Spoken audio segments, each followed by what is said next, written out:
जय गुरु जी, शुक्राना गुरु जी, अनंतम अनंतम अनंतम शुक्राना गुरु जी। अंधकार नाशक, हम में से अधिकांश मोक्ष मार्ग पर चलने की आकांक्षा रखते हैं। हम अपनी कल्पना से या इधर उधर से सुन पढ़कर आध्यात्मिकता के बारे में गलत विचारों का ताना बाना बुन लेते हैं। हमारे विचारों में आध्यात्मिकता का अर्थ हिमालय की किसी गुफा में रहना या फिर देश की लंबाई और चौड़ाई नापना है। हम इससे अनभिज्ञ रहते हैं कि कोई भी अध्यात्म का मार्ग तो केवल गुरु के कमल चरणों में शीश झुकाकर ही पूर्ण हो सकता है। वहीं हमें इस संसार के मोह माया के जाल से निकाल कर अध्यात्म के मार्ग पर अग्रसर करते हैं। गुरु का अर्थ ही अंधकार को नष्ट करने वाला है। हम तो अज्ञान के अंधकार में भटक रहे हैं। केवल गुरु में इतनी शक्ति है कि वह हमें वहां से निकाले। गुरु परमात्मा है, उनकी उपस्थिति उन्नति के पथ पर अग्रसर कराने के लिए पर्याप्त है। उनके सहयोग से ही तो हम अपने आत्म को प्रकाशमान कर सकते हैं। जीवन में उनके सहयोग से ही आध्यात्मिक ज्ञान संभव है। हमारे धर्म ग्रंथ गुरु चेले के उदाहरणों से भरपूर है। हमारे वह समस्त महापुरुष जिन्हें हमने भगवान सदृश माना है, उन सब ने मृत्यु रूप में इस पृथ्वी पर अवतरित होकर गुरु से शिक्षा ग्रहण करी थी। कृष्ण संदीपन के चरणों में बैठे तो राम ने विशिष्ट से उपदेश ग्रहण किया। यीशु ने जॉन से जॉर्डन नदी के तट पर दीक्षा ली और देवताओं के गुरु बृहस्पति को कौन नहीं जानता। हमारा सौभाग्य है कि हमारी गुरु की खोज में हमें गुरु जी का आशीर्वाद मिला। वह दिव्यता के मानवीय प्रतिबिंब हैं। वह सर्वत्र सर्वज्ञ और सर्वशक्तिमान है। उदारता की बौछार। 1991 में मेरे घुटनों में अभूतपूर्व पीड़ा होती थी। वेदना इतनी अधिक होती थी कि दर्दनाशक औषधियां लेने के बाद भी मैं रात भर सो नहीं पाती थी।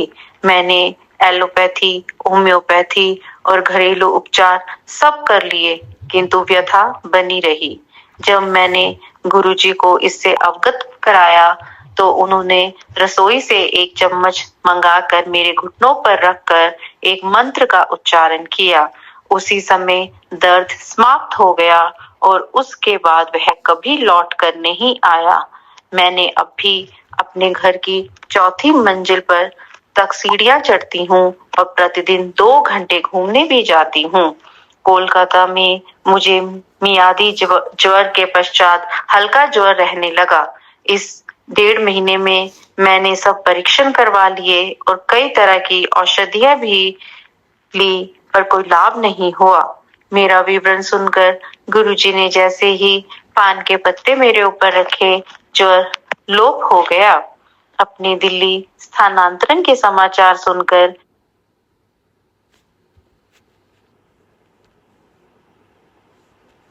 मैं लावण्य प्रतिष्ठान खोलना चाह रही थी, क्योंकि मैंने इसका और बाल संवारने का प्रशिक्षण प्राप्त किया था और पहले एक ऐसे स्थान पर कार्यरत रह चुकी थी, पर गुरुजी ने इसकी अनुमति नहीं दी।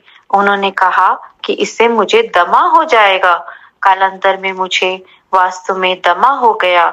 एक दिन मेरी अवस्था इतनी गंभीर हो गई कि मैं अपने जीवन के लिए जूझ रही थी। मुझे सांस लेने में अत्यंत कठिनाई हो रही थी और मुझे प्रतीत हो रहा था कि यह मेरे जीवन का अंत है। मुझे अति शीघ्र चिकित्सालय ले जाया गया।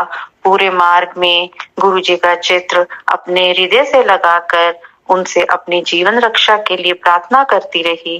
तत्काल मुझे प्राणवायु और कुछ इंजेक्शन दिए गए। बाद में चिकित्सक ने बताया कि 2 मिनट की देरी भी मेरे लिए घातक सिद्ध हो सकती थी।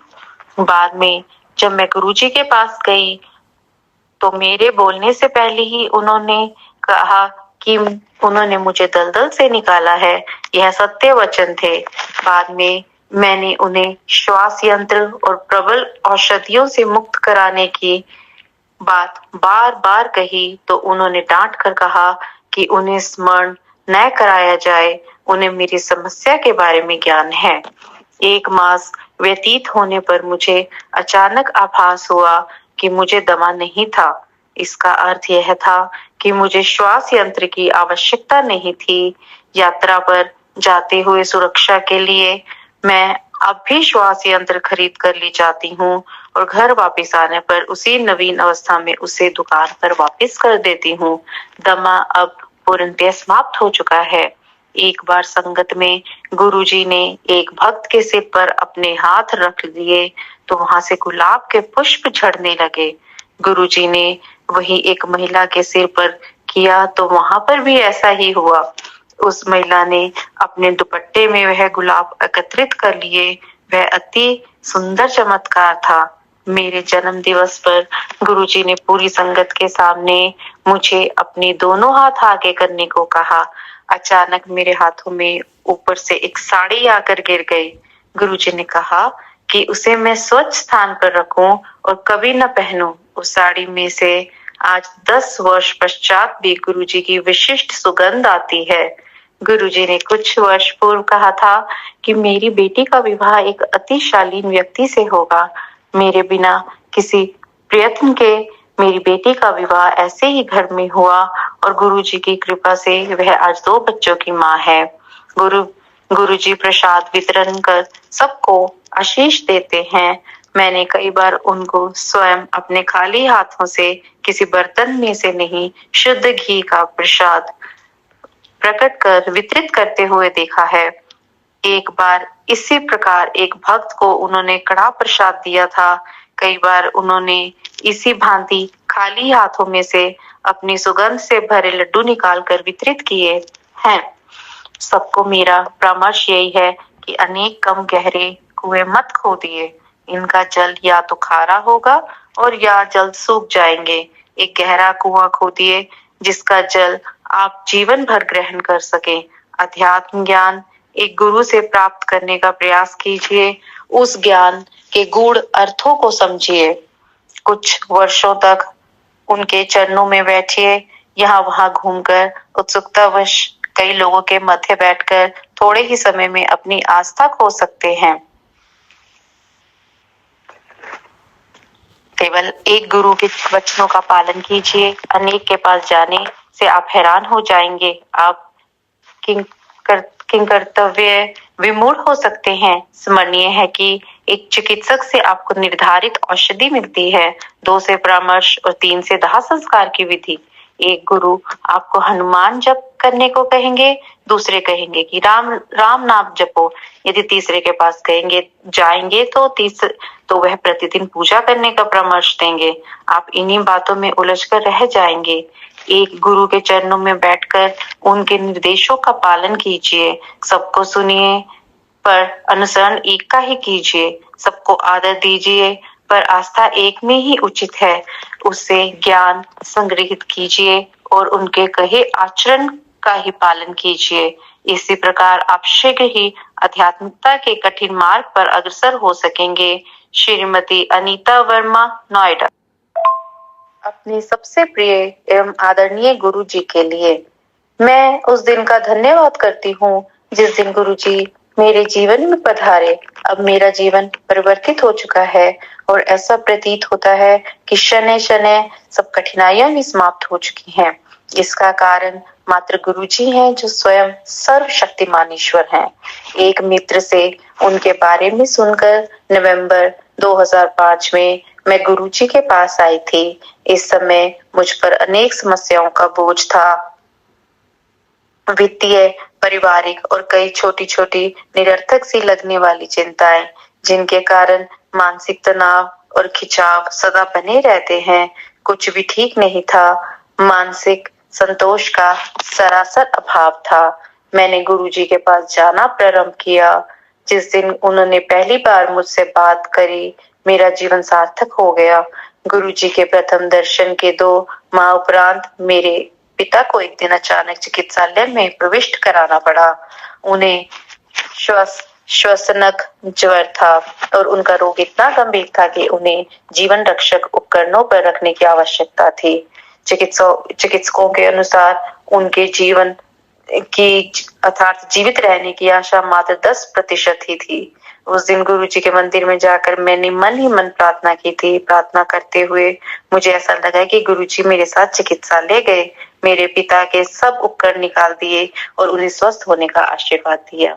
शीघ्र ही गुरुजी के प्रश्न करने पर मैंने उन्हें अपने पिता की पीड़ा से अवगत किया। अगले ही दिन चिकित्सालय जाने पर अपने पिता को बिल्कुल ठीक अवस्था में देखकर मैं चकित रह गई। उनके सब जीवन रक्षक उपकरण निकाले जा चुके थे। गुरुजी ने मेरे पिता को स्वस्थ कर उन्हें नया जीवन का दान दिया था। इस घटना के बाद मुझे गुरुजी के चमत्कारों का और अधिक आभास होने लगा। मुझे शीघ्र ही ज्ञात हो गया कि वह सर्वशक्तिमान है और मन के भीतर गहरी से गहरी छिपी हुई कामनाओं का ध्यान रखते हैं। मेरे पति का उदाहरण है, उनके वित्तीय सौदे अटके हुए थे और हमें अनेक आर्थिक समस्याएं हो रही थी। कुछ समय में ही सब सौदे स्वतः ही हल हो गए और आर्थिक चिंताएं भी समाप्त हो गई। मेरी बेटी का स्वास्थ्य चिंता का विषय बना हुआ था। उसे मूत्राशय रोग की पुनरावृत्ति होती रहती थी। गुरुजी ने उसे ताम्र लोटे से आशीष दिया और उसका जल ग्रहण कर उसने रोग मुक्ति प्राप्त की। मेरे घुटने में अधिक पीड़ा रहती थी कि सीढ़ियां नहीं चढ़ी जाती थी। उनके दैवीय प्रभाव से वह भी समाप्त हो गया। मेरी एक घनिष्ठ संबंधी ने भी उनकी कृपा का अनुभव किया है। वह ब्रिटेन में अपने पति के साथ रहती थी, किंतु ससुराल में कुछ तथ्यों के कारण उसकी अपने पति के साथ अनबन थी। अंत में वह अपना घर छोड़कर वापस भारत आ गई। उसने अपने पति से संबंध विच्छेद करने का मन बना लिया था, किंतु गुरुजी की दया भाव से यह अनहोनी घटना होते होते बच गई और उनका दाम्पत्य माधुर्य पुनः स्थापित हो गया। वास्तव में उसके पहले दर्शन के समय गुरुजी ने उसको उसके नाम से संबोधित किया। यह इस बात का सूचक है कि गुरुजी का अलौकिक प्रेम किस हद तक है। किस प्रकार से गुरुजी हमारे गूढ़तम प्रश्नों का उत्तर देते हैं और हमारे मन की समस्त भावनाओं का ज्ञान रखते हैं। हमारे जीवन में गुरुजी के प्रवेश के बाद सब कुछ सामान्य हो गया। हमारे कुछ अच्छे कर्मों के कारण ही गुरुजी हमारे जीवन में प्रविष्ट हुए हैं। अपने चारों तरफ हम सदा उनके रक्षा कवचों का अनुभव कर सकते हैं। वह आकस्मिक विपदाओं और आपदाओं से सदा हमारी रक्षा करते हैं। उनके कारण ही अनेक समस्याएं स्वतः ही हल हो जाती हैं। बाह्य स्रोतों द्वारा उत्पन्न विघ्न स्वयं समाप्त हो जाते हैं। और तो और मेरी छवि, दृष्टिकोण एवं प्रवृत्ति पूर्णतः परिवर्तित हो चुके हैं। मुझे जीवन में गुरुजी के आने के पश्चात पूर्ण शांति की प्राप्ति हुई है। अपने आश्रय में रखने के लिए हम कृपालु महागुरु जी का हृदय और आत्मा से धन्यवाद करते हैं, क्योंकि हम यह जीवन उनके बिना असंभव है। हम अति आभारी हैं। हमारा अस्तित्व यह लघु जीवन उनके बिना अर्थहीन है। उनकी कोई सामान्यता संभव नहीं है। गुरु जी मानव शरीर के रूप में परमात्मा है। इस जगत में हमारे कल्याण और सर्वोच्च हित के लिए ही उन्होंने यह रूप धारण किया है। श्रीमती अन्नू मुंजाल।